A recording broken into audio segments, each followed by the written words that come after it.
Hi cuties! So, kauwi lang namin ni Gio. Nag-aya siya mag-Starbucks.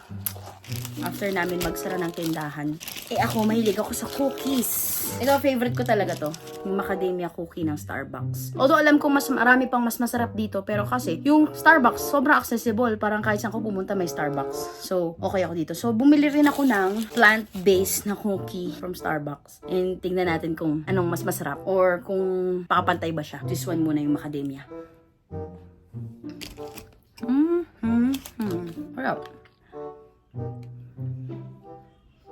Chewy. Yung dough. Ito pala ay vanilla latte na soy milk and decaf.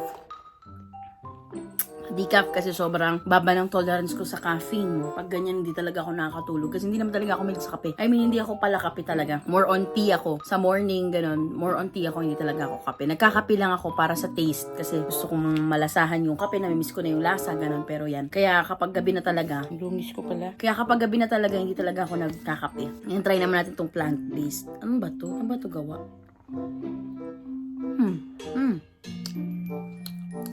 Right off the bat, pagka bite mo pa lang, yung lasa niya, lasang healthy, alam niyo yun. Not bad. Sarap. Ang ano lang dito, parang mas gusto ko dito kasi mas may texture siya. Parang crunchy ng onti yung labas. Tapos yung loob, chewy. Isa yun sa mga mas nagustuhan ko dito.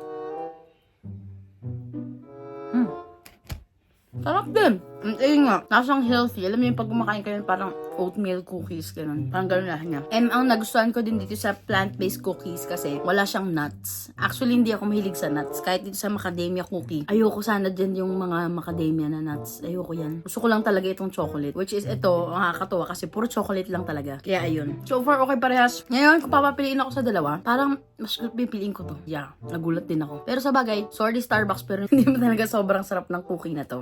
Masarap siya. Pero maraming mas masarap. Pero yun nga kasi sobrang accessible niya. Pa anytime na gusto ko, anytime na mag-crave ako, ang daling bumili. Kasi parang ang dami. Lalo dito sa Tagaytay, ang daming Starbucks dito. 5 na ata, 4, ewan ko. Pero yan, siguro kasi something new. Pero ayun nga, nagustuhan ko kasi yung texture niya. And gusto ko na puro chocolate lang yung toppings niya. Ayun. Yun lang! Talagang nag-video lang ako para mag-taste test nito. Thanks for watching, cuties! Follow me for more echoes! Bye!